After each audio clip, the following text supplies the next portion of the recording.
आज हम supreme court के एक महत्वपूर्ण निर्णय पर चर्चा करेंगे जो कन्वर्जन धर्म परिवर्तन और अनुसूचित जाति एससी स्टेटस से संबंधित है। सबसे पहले हम इस केस का बैकग्राउंड समझते हैं। इस मामले की शुरुआत एक व्यक्ति द्वारा की गई शिकायत से होती है जो स्वयं को अनुसूचित जाति का सदस्य बताता है। उसने आरोप लगाया कि कुछ गैर एससी समुदाय के लोगों ने उसके साथ मारपीट की, उसे गालियां दी और जाति के आधार पर अपमानित किया। उसकी शिकायत के आधार पर पुलिस ने SC by ST prevention of atrocities act के तहत एफआईआर दर्ज की और मामला ट्रायल कोर्ट में चला गया। इसके बाद जिन लोगों के खिलाफ आरोप लगाए गए थे उन्होंने हाई कोर्ट में याचिका दायर की और केस को रद्द क्वाश करने की मांग की। उनका मुख्य तर्क यह था कि शिकायतकर्ता कानूनी रूप से अनुसूचित जाति का सदस्य नहीं है, इसलिए उस पर एससी बाय एसटी एक्ट लागू ही नहीं हो सकता। उन्होंने यह भी बताया कि शिकायतकर्ता पिछले लगभग 10 वर्षों से एक पास्टर के रूप में काम कर रहा है, नियमित रूप से चर्च की प्रार्थनाएं कराता है और ईसाई धर्म का पालन करता है। इसलिए वह अब ईसाई धर्म को प्रोफेस करता है और कानून के अनुसार उसे अनुसूचित जाति नहीं माना जा सकता। हाई कोर्ट ने इस तर्क को स्वीकार किया और यह माना कि जो व्यक्ति खुले रूप से ईसाई धर्म का पालन करता है वह एससी बाय एसटी एक्ट के तहत सुरक्षा का दावा नहीं कर सकता। इस आधार पर हाई कोर्ट ने पूरे केस को रद्द कर दिया। हाई कोर्ट के इस निर्णय से असंतुष्ट होकर शिकायतकर्ता ने सुप्रीम कोर्ट में अपील की और उसी अपील के परिणाम स्वरूप यह महत्वपूर्ण निर्णय सामने आया। अब हम इस केस के सबसे महत्वपूर्ण हिस्से पर आते हैं, प्रोफेसर शब्द का अर्थ और उसका इस केस में प्रयोग। सबसे पहले फैक्चुअल पोजीशन देखें। इस मामले में यह स्पष्ट है कि अपीलकर्ता पिछले लगभग 10 वर्षों से एक पास्टर के रूप में कार्य कर रहा है और नियमित रूप से संडे प्रेयर्स आयोजित करता है। इससे यह साफ होता है कि वह खुले रूप से ईसाई धर्म का पालन कर रहा है। अब लीगल रूल समझते हैं। कॉन्स्टिट्यूशन शेड्यूल्ड कास्ट ऑर्डर 1950 के क्लास 3 के अनुसार कोई भी व्यक्ति जो हिंदू, सिख या बौद्ध धर्म के अलावा किसी अन्य धर्म को प्रोफेस करता है उसे अनुसूचित जाति का सदस्य नहीं माना जाएगा। अब प्रोफेसर शब्द का अर्थ। सुप्रीम कोर्ट ने स्पष्ट किया कि प्रोफेसर का मतलब है धर्म की खुली घोषणा, ओपन डिक्लेरेशन, सार्वजनिक रूप से धर्म का पालन, पब्लिक प्रैक्टिस। केवल निजी विश्वास नहीं बल्कि बाहरी आचरण। अब रेलेवेंट टेस्ट। कोर्ट यह देखता है कि जब व्यक्ति लाभ बेनिफिट का दावा कर रहा है उस समय वो कौन सा धर्म फॉलो कर रहा है, यानी करंट रिलीजियस प्रैक्टिस ही निर्णायक होती है। अब इस केस में इसका एप्लीकेशन, क्योंकि अपीलकर्ता खुले रूप से क्रिश्चियनिटी का पालन कर रहा है इसलिए कानून के अनुसार उसे शेड्यूल्ड कास्ट नहीं माना जा सकता। इसका कॉन्सिक्वेंस, वह एससी बाय एसटी एक्ट के तहत किसी भी प्रकार की कानूनी सुरक्षा का दावा नहीं कर सकता। अंत में की टेक अवे, अगर कोई व्यक्ति खुले रूप से किसी अन्य धर्म का पालन करता है तो क्लॉज 3 के अनुसार वह अनुसूचित जाति का दर्जा खो देता है। अब हम प्रोफेसर शब्द के कानूनी अर्थ, लीगल इंटरप्रिटेशन को विस्तार से समझते हैं। सबसे पहले clause 3 constitution scheduled caste order 1950 को देखें। यह स्पष्ट रूप से कहता है कि जो व्यक्ति हिंदू, सिख या बौद्ध धर्म के अलावा किसी अन्य धर्म को प्रोफेस करता है उसे अनुसूचित जाति का सदस्य नहीं माना जाएगा। अब यहाँ मुख्य सवाल उठता है, प्रोफेसर्स का वास्तविक अर्थ क्या है? इसका उत्तर सुप्रीम कोर्ट ने Punjab Rao versus DP Meshram case में दिया। कोर्ट ने कहा कि प्रोफेस का मतलब है किसी धर्म की सार्वजनिक घोषणा करना या उस धर्म का खुलकर पालन करना। अब इसका एसेंशियल मीनिंग समझे। अपने धार्मिक विश्वास को खुले रूप से व्यक्त करना, ओपन अवावल, ऐसा आचरण जो समाज को दिखाई दे, विजिबल आउटवर्ड कंडक्ट। महत्वपूर्ण स्पष्टीकरण, यह केवल व्यक्तिगत विश्वास, पर्सनल बिलीफ नहीं है, न ही यह निजी आस्था, प्राइवेट कन्विक्शन तक सीमित है। इसके लिए आवश्यक है कि व्यक्ति अपने धर्म को सार्वजनिक रूप से प्रकट करे। अंत में की टेकअवे, अनुसूचित जाति का दर्जा इस बात पर निर्भर करता है कि व्यक्ति सार्वजनिक रूप से कौन सा धर्म पालन कर रहा है, न कि उसके निजी विश्वास पर। अब हम इन प्रिंसिपल्स को इस केस के फैक्ट्स पर अप्लाई करते हैं। सबसे पहले फैक्ट्स पूरी तरह क्लियर और अनडिस्प्यूटेड है। अपीलकर्ता की भूमिका देखें।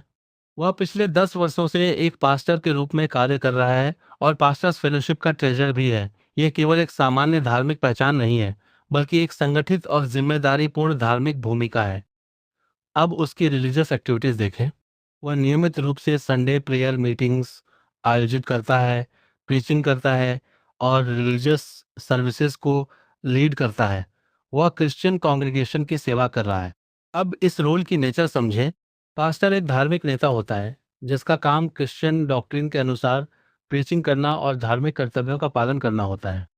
इन सभी तथ्यों को मिलाकर देखें तो अपीलकर्ता का प्रोफेशन और उसका लगातार आचरण यह दर्शाता है कि वह खुले और सार्वजनिक रूप से क्रिश्चियनिटी को फॉलो कर रहा है। अब लीगल कंक्लूजन। सुप्रीम कोर्ट ने कहा कि ऐसा कंटिन्यूअस कंडक्ट एक open and public declaration of faith है और पंजाब राव जजमेंट के अनुसार ऐसी स्थिति में यह स्पष्ट है कि अपीलकर्ता बिना किसी संदेह के क्रिश्चियनिटी को प्रोफेस करता है। इसलिए class 3 constitution scheduled caste order 1950 के तहत उसे अनुसूचित जाति का सदस्य नहीं माना जा सकता। अब हम इस निर्णय के एक और महत्वपूर्ण सिद्धांत को समझते हैं, एससी बेनिफिट्स पर एब्सोल्यूट बार। सबसे पहले clause 3 constitution scheduled caste order 1950 को देखें। इस प्रावधान के अनुसार यदि कोई व्यक्ति शेड्यूल्ड कास्ट नहीं माना जाता है तो उसे एससी से जुड़े किसी भी कानूनी अधिकार का लाभ नहीं मिल सकता। अब इसका कॉन्सिक्वेंस समझते हैं। ऐसे व्यक्ति को किसी भी प्रकार के स्टैट्यूटरी बेनिफिट्स नहीं मिलेंगे, जैसे नौकरी और शिक्षा में reservation, SC by ST act के तहत कानूनी सुरक्षा, कोई भी कॉन्स्टिट्यूशनल या स्टैट्यूटरी एंटाइटलमेंट। अब रूल की नेचर। सुप्रीम कोर्ट ने स्पष्ट किया कि यह रूल ए एब्सोल्यूट है, इसमें कोई एक्सेप्शन नहीं है।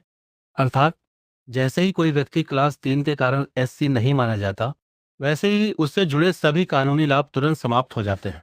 अंत में की टेकअवे, शेड्यूल्ड कास्ट स्टेटस के बिना उससे जुड़े किसी भी कानूनी अधिकार या सुरक्षा का दावा नहीं किया जा सकता। अब हम इस जजमेंट के एक और महत्वपूर्ण सिद्धांत को समझते हैं, नो डुअल आइडेंटिटी अलाउड। सबसे पहले लीगल प्रिंसिपल।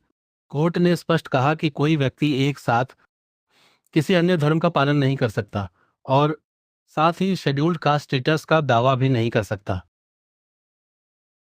अब इसका रीजन समझते हैं। शेड्यूल्ड कास्ट स्टेटस केवल उन धर्मों से जुड़ा है जो क्लॉज 3 में बताए गए हैं, यानी हिंदू, सिख और बौद्ध। अब कोर्ट ने कहा कि ये दोनों स्थितियां म्यूचुअली एक्सक्लूसिव है, एक साथ नहीं हो सकती और कानूनी रूप से इनकम्पैटिबल है। इसका कंक्लूजन, यदि कोई व्यक्ति किसी अन्य धर्म को ओपनली प्रोफेस करता है तो वह एससी बेनिफिट्स का दावा नहीं कर सकता। अंत में की टेकअवे, कानून में शेड्यूल्ड कास्ट स्टेटस और किसी अन्य धर्म का पालन एक साथ नहीं चल सकते। अब हम रिकन्वर्जन के नियम को समझते हैं, यानी कब कोई व्यक्ति फिर से एससी स्टेटस प्राप्त कर सकता है।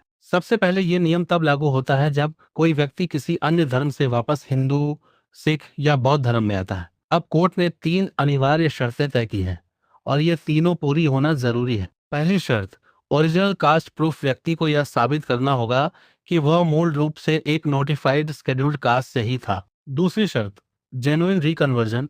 रिकन्वर्जन का स्पष्ट और विश्वसनीय प्रमाण होना चाहिए। पिछले धर्म का पूर्ण त्याग होना चाहिए और व्यक्ति को अपने मूल कास्ट के कस्टम्स, रिचुअल्स और प्रैक्टिसेस को अपनाना होगा। तीसरी शर्त, कम्युनिटी एक्सेप्टेंस। व्यक्ति को उसके मूल जाति और समुदाय द्वारा स्वीकार किया जाना चाहिए, केवल खुद को एससी बताना पर्याप्त नहीं है। अब एक महत्वपूर्ण बात, ये तीनों शर्तें मैंडेटरी हैं और क्यूमुलेटिव है, यानी एक भी शर्त पूरी नहीं हुई तो दावा असफल हो जाएगा। इसके साथ ही रिकन्वर्जन साबित करने का पूरा बर्डन क्लेमेंट पर होता है और उसे मजबूत व विश्वसनीय एविडेंस देना होगा। अंत में की टेकअवे, सिर्फ धर्म बदल लेना पर्याप्त नहीं है। एससी स्टेटस पाने के लिए प्रूफ, प्रैक्टिस और कम्युनिटी एक्सेप्टेंस तीनों जरूरी है। अब हम रिकन्वर्शन के लिए required legal standard of proof को समझते हैं। सबसे पहले कंडीशंस की नेचर। कोर्ट ने स्पष्ट किया कि ये कंडीशंस मैंडेटरी हैं, अनिवार्य, क्यूमुलेटिव हैं, सभी एक साथ पूरी होनी चाहिए। अब बर्डन ऑफ प्रूफ, रिकन्वर्जन को साबित करने की पूरी जिम्मेदारी क्लेमेंट पर होती है, यानी जो व्यक्ति एससी स्टेटस वापस पाना चाहता है वही इसे सिद्ध करेगा। अब एविडेंस रिक्वायरमेंट। कोर्ट ने कहा कि एविडेंस होना चाहिए स्ट्रॉन्ग, क्रेडिबल, अनइम्पीचेबल, जिस पर कोई संदेह न हो। अब फेलियर का इफेक्ट, अगर एक भी कंडीशन साबित नहीं होती तो पूरा क्लेम असफल हो जाएगा। अंत में की टेकअवे, सिर्फ रिकन्वर्सन पर्याप्त नहीं है। एससी स्टेटस पाने के लिए प्रूफ, एक्चुअल प्रैक्टिस और कम्युनिटी एक्सेप्टेंस तीनों जरूरी हैं। अब हम समझते हैं कि एससी स्टेटस खत्म होने के बाद उसके लीगल कॉन्सिक्वेंसेस क्या होते हैं। सबसे पहले trigger clause 3 constitution scheduled caste order 1950 के अनुसार, यदि कोई व्यक्ति हिंदू, सिख या बौद्ध धर्म के अलावा किसी अन्य धर्म को प्रोफेस करता है तो वह शेड्यूल्ड कास्ट नहीं मान जाएगा। अब इमीडिएट इफेक्ट, एससी स्टेटस का लॉस ऑटोमेटिक होता है। इसमें कोई वेटिंग पीरियड नहीं है और कोई एक्सेप्शन भी नहीं है। अब कॉन्सिक्वेंस ऑन बेनिफिट्स, जैसे ही एससी स्टेटस खत्म होता है उससे जुड़े सभी बेनिफिट्स तुरंत समाप्त हो जाते हैं, जैसे नौकरी और शिक्षा में reservation. SC by ST act के तहत कानूनी सुरक्षा, कानून के तहत मिलने वाली सभी कंसेशंस और प्रेफरेंसेस अब स्कोप ऑफ लॉस, ये लॉस सभी स्टैट्यूटरी बेनिफिट्स पर लागू होता है, चाहे वे कॉन्स्टिट्यूशन, सेंट्रल लॉ या स्टेट लॉ के तहत क्यों ना हो। अब कोर प्रिंसिपल, एससी बेनिफिट्स केवल एससी स्टेटस के कारण ही मिलते हैं, इसलिए जैसे ही स्टेटस खत्म होता है वैसे ही उससे जुड़े सभी लाभ भी समाप्त हो जाते हैं। अंत में की टेक अवे, एससी स्टेटस खत्म होने का मतलब है उससे जुड़े सभी कानूनी अधिकारों का तुरंत और पूर्ण रूप से समाप्त होना। अब हम शेड्यूल्ड ट्राइब्स एसटी के लिए सुप्रीम कोर्ट की लीगल पोजीशन को समझते हैं। सबसे पहले एक महत्वपूर्ण अंतर, एससी के विपरीत एसटी स्टेटस धर्म रिलीजन पर आधारित नहीं है। इसका मतलब एसटी स्टेटस रिलीजन से जुड़ा हुआ नहीं है। केवल कन्वर्जन होने से एसटी स्टेटस ऑटोमेटिकली खत्म नहीं होता। अब core test for ST status, court यह देखता है कि व्यक्ति ट्राइबल कस्टम्स और प्रैक्टिसेस का पालन करता है या नहीं, सोशल ऑर्गेनाइजेशन और कम्युनिटी लाइफ को मेंटेन करता है या नहीं, और क्या उसे ट्राइबल कम्युनिटी द्वारा स्वीकार किया जाता है। अब जब एसटी स्टेटस खत्म हो सकता है यदि व्यक्ति ट्राइबल वे ऑफ लाइफ से पूरी तरह अलग हो जाए और कम्युनिटी उसे स्वीकार न करे, ऐसी स्थिति में गिव्स एसटी स्टेटस खत्म हो सकता है। अब जब एसटी स्टेटस जारी रह सकता है यदि व्यक्ति अभी भी ट्राइबल कस्टम्स फॉलो करता है या उसने अपनी ट्राइबल आइडेंटिटी फिर से स्थापित कर ली है और कम्युनिटी उसे स्वीकार करती है तो गिव्स एसटी स्टेटस जारी रह सकता है। अब एक महत्वपूर्ण बात, केवल कन्वर्जन के आधार पर क्लेम को रिजेक्ट नहीं किया जा सकता। हर केस को उसके फैक्ट्स के आधार पर डिसाइड किया जाएगा। डिसीजन अथॉरिटी, यह डिटर्मिनेशन फैक्ट स्पेसिफिक होता है, कॉम्पिटेंट अथॉरिटी द्वारा किया जाता है और कॉन्स्टिट्यूशनल प्रिंसिपल्स के अनुसार होता है। अंत में की takeaway, scheduled tribe status religion पर नहीं बल्कि कल्चरल आइडेंटिटी और कम्युनिटी एक्सेप्टेंस पर निर्भर करता है। अब अंत में हम इस पूरे जजमेंट का निष्कर्ष, कंक्लूजन समझते हैं। सबसे पहले शेड्यूल्ड कास्ट एससी स्टेटस को constitution scheduled caste order 1950 govern करता है और इसमें रिलीजन एक निर्णायक कानूनी फैक्टर है। प्रोफेसेस का अर्थ, कोर्ट के अनुसार प्रोफेसेस का मतलब है धर्म का खुला और सार्वजनिक पालन, ओपन एंड पब्लिक प्रैक्टिस। अब कन्वर्जन का इफेक्ट, यदि कोई व्यक्ति क्रिश्चियनिटी को अपनाता है तो उसका एससी स्टेटस तुरंत समाप्त हो जाता है और उससे जुड़े सभी स्टैट्यूटरी बेनिफिट्स और प्रोटेक्शंस भी खत्म हो जाते हैं। अब एक महत्वपूर्ण सिद्धांत, नो डुअल आइडेंटिटी अलाउड, कोई व्यक्ति एक साथ किसी अन्य धर्म का पालन नहीं कर सकता और एससी स्टेटस का दावा भी नहीं कर सकता। अब रिकन्वर्जन, एससी स्टेटस केवल तभी वापस मिल सकता है जब सख्त प्रूफ हो और कम्युनिटी एक्सेप्टेंस भी हो। अब एससी और एसटी में अंतर, SC equals religion based classification, ST equals culture और कम्युनिटी बेस्ड क्लासिफिकेशन। अंत में final take away, SC benefits पाने का अधिकार व्यक्ति के वर्तमान धार्मिक पहचान पर निर्भर करता है, केवल जन्म पर नहीं।